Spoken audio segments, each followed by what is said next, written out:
Hi. Би нэг албан ёсоор ингээл нэг яг одоо юу гэлээ нэвтрүүлэгч хүн шиг ингээл юм яриад ингээл зогсож магсаар ингээд зогсохгүй яах хэвээр нэг өөртөө команд өгсөн. Тэнгүүд бүр ингээд юу ч хамаагүй ингээл хамт шимээл юус ингээл явж өгч байгаа байхгүй юу. Тэнгүүдээ гів гинтэн тэрийг зогсонгуудаа яарсан юмудаа хараад готраад яа чи ямар тэний юм бэ гэд. Надад тэр яг ингээд байгаа байдал маань надад таалдахгүй. Тэг яг гэртээ ингээд өөрийнхөө байгаа ингээд нүрээ будаагүй яг гэрийн хувцтай ярмаар байгаа юм аа гоё яриад ярмааргүй байгаа юм байвал одоо тий үзэл бодлооны гоё юм чөлөөтэй илэрхийлждэг ингээд нэг тий байгаагаараа дэмжлэг хийгээж бодлоо.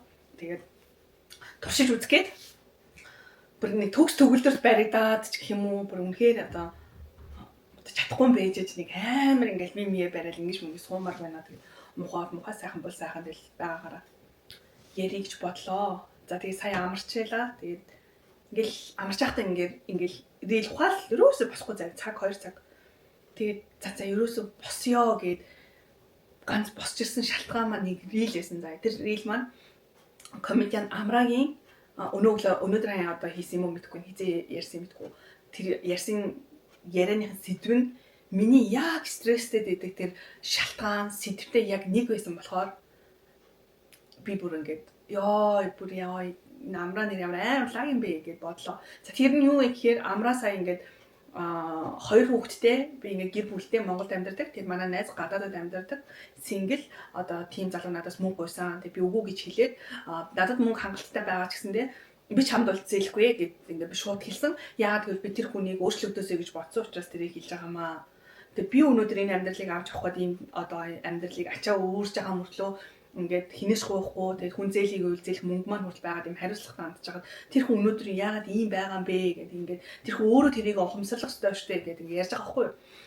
Тэгээд ихэнх хүмүүс бараг ихэнх биш бүх хүмүүс яг ингэж Амраа шиг ханддаг байсан бол хин ч хинээсээ ч мөнгө гуйх байхсан заяа.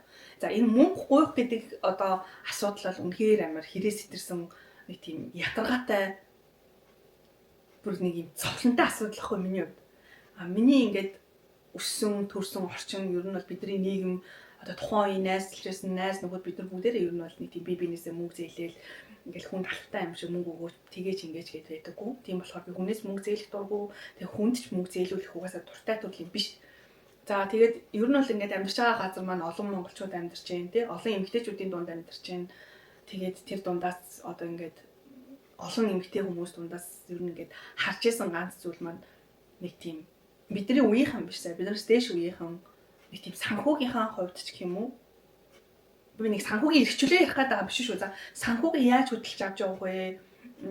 Одоо энэ санхүүгээ яаж одоо зөв зөвтэй зарцуулах вэ гэдгийг бүр ингээд одоо бидний үе одоо биднээс доош үеэсээ үнэхээр одоо тийм дутуу гимээр юм уу? Нэг тэг санагддаг. Тэгээд ерөөсөө л энд бол нэг тийм нас зүс одоо тэр юм бол одоо ялгамж бол байхгүй л ахaltaа яг цаанаа бол зүгээр л гэр бүлийн л хүмүүжил баг. За тэгээд олон одоо Ахмад настай бүр ихчмэд хүмүүс байсан, дунд үеийн ихчнэрч байсан тийм хүмүүстэй ингээ харилцаж байгаад маш их хүнээс мөнгө одоо гуйдаг. За тэгээд яагаад гуйж байгаа шалтгааныг би ингээ ганц бие учраас намайг ингээ хангалттай ингээ шалтгаангүй одоо юу гэж хэлмээр юм бэ? Хүүхэн шуухтай биш юм одоо ингээ энэ юу угаасаа одоо юундаа ингээ мөнгө өрхөвдөөч гэж бод тийм үү? Нэг тиймэрхүү байдлаар ингээд мөнгө гуйдаг байсан. Одоо байдаг, одоо гуйсарч байгаа. Тэгээд ингээд гуйж байгаа мөнгө нь бүр амар ихч биш, тэгтээ ингээд багч биш. Тэгтээ ингээд би өрөөс өгмөргүй санагддаг. Бүр ингээд би бүр яг замын голд ингээд хурдны замын яг гол дээр би ингээд машин маань унтарчаад байна. Юу 300 короо өгөөч би ингээд шууд өгдөг. Яа тэгэл 300 Тэг яах вэ тийм үстэй. Би өгмөрг байгаа ч гэсэн өгдөг бат мэдгүй ягаад ч ийм шалтгаан хэлж байгаа болохоор нь бол. За тэгэл ер нь бол нэг тийм имлэг дээр байна. Надад мөнгө зээлээч одоо ихчтэй ч юм уу одоо найзуудаас бол тийм юмнаар ирдэггүй. Ер нь жоохон таньдаг хүмүүсээс ирдэг. Тэгээд зээлэж мэлэж гээд байж байгаа үед нь бас ингээд 500-аас доошоо крон ч юм уу 500 кроноос доошоо би өгчдөг. За яшка буян болоод буцаагаад өгнөөс гэж бодоод тэр бүр ингээд яг тэр ингээд өгснөхийн дараа ч юм уу буцаагаад өгөхдөө ч өгөх нь бол яг тэр хугацаанд байдгүй ч гэсэн буцаагаад өгөхт нь маш их баярлдаг яг үндэ хит ч байсан би амар баярлдаг буцаагаад ингээд өгж байгаа намайг хүндэлж байгаа юм шиг мэдрэмжийг төрүүлдэг. За тэгээд одоо ингээд яг мөнгө гуйх цаа шалтгаан нь одоо шалтгаантай хүмүүс яаж мөнгө гуйхыг одоо ингээд нэг тактик бодлого гэвэл ингээд би амар гааз чагаалтай ч юм уу ингээд сайн уу сайхан амарсан уу гэл инээгээл ингээд гоё харилцаал инээмсэглэл гэрэнгуут ингээд шууд ингээд мөнгө гуйж одоо нүүрэн дээр яг тэр тухайн үед мөнгө гуйхгүй заяа зарим хүмүүс ингээд салаад явангууд дөнгөж ингээд минут болонгууд буцаад байна уу миний дэгчтэй ч юм уу те ер нь бол тийм ихчтмэд хүмүүс байсан ихчтэй ингээд мөнгө зээлээж ихчтэй 500 хорон зээлээж гэх юм уу те яг тиймэрхүү одоо мэдрэмжүүдийг би ингээд зарим хүмүүсээс авцсан тэнгууд надад амар инээдтэй санагддаг заяа яг хиний бураад байгаа юм бэ бүр юу фан юу гэсэн юм бэ те бас ингээд ойтон бахад манай ангийн одоо ингээд охтууд байсан. Тэгэл 70,000 төгрөг авдаг үе байсан шүү дээ. Би одоо яг сургуулаа төгсөж байхад ингээд буцаж очиж сурж байсан. Тэгээ тэр үед ангиараа ингээд бид 70,000 аваад хүнстэй аваад ингээд том ийм нөгөө үнэ мүнийг аваад ингээд манад ирээл хоол хийгэж идэл бид уугаал амар гоё ярьж хөрөө суудаг. Ингээд хэд удаа тийм үйлдэлүүдийг хийдэг байсан. Тэгээд ингээд манад ирчээд ингээд гараал ингээд гоё явсны дараа ингээд бүр ингээд би доороос ингээд харахад ингээд нэг ингээд уцтангуудаа ингээд шиний надад 20,000 төгрөг зээлээж гэл амар тийш ингээд гойч мохонд бас ингээд надад бүр ингээд ёо дахиж ингээд гэртээ ч юм уу ингээд гой хүмүүс авчраал амар гой байхыг юус өсгөө болцсон. Ингээд ямар ч хүний гэр орондоо оруулж юм хувийн орон зайдаа оруулахыг бүр ингээд өсгөө болтол одоо нэг тим юм дурсамжуудыг надад өгсөн. За тэгээд зарим тохиолдолд ингээд амар зовлон мод яриад ингээд мөнгө гуйсан хүмүүс би за нэг амар олон хүн надаас мөнгө гуйсан юм шиг яриад байна. Зүгээр ингээд надаас нэг хүн аяга олон удаас гуйжсэн. Тэгээд нэг хоёр хүн л хийж гуйжсэн шүү. Тэр нь аяга олон удаагийн татамжтай гэсэн үг. Тэрнээс ингээд хүн болгон надаас мөнгө гуйгаад тийм нэг санхүүгийн эрхчлөөнд хүрсэн ч юм уу нэг тийм их хүн маягийн ярьчихгүй дээ борхоо минь. Тэг ингээд мөнгө төгрөг гуйгаад заяа. Гуйгаад ингээд зовлон яриад ингээд бүр ингээд яг авах гээд ингээд чичрээд идэг заяа. Тэнгүүд би ингээд байсан ч байхгүй гэлчдэг заяа. Байхгүй гэл. Тэнгүүд би амар их тэрэнд гимшдэг тэр одоо тэр хүний зовлон гимшээд байгаа биш би өөрөө гимшээд идэг заяа. Тэр нь юу гэсэн үг вэ гэхээр би ингэж боддог байхгүй мөнгө төгрөг эд баялаг бүх юм амны бэлэгтэй холбоотой гэж боддог байхгүй.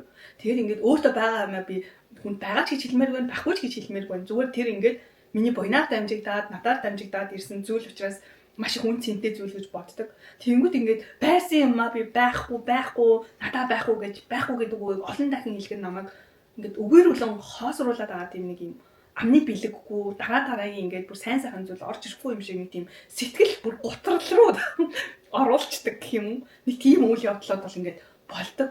Одоо яг сүүлийн цаг барайл сарын өмнө бас л нэг иймэрхүү бас юм байна.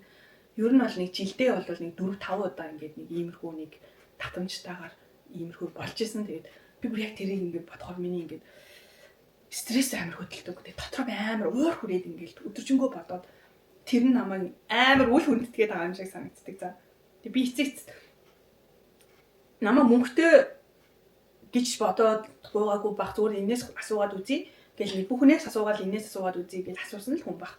Гэхдээ ер нь ингээд би шууд та одоо яагаад надаас ингээд байнга асуугаад байгаа юм бэ энэ төр гэж би шууд ингээд хэлж чадахгүй заяа. Ямар сонир би ингээд хүрээс хүнд ингээд үгүй яг одоо тэр амраа шиг би чадахгүй надаа мөнгө байсан ч би өгөхгүй энэ төр гэж огт хэлж чадахгүй байгаа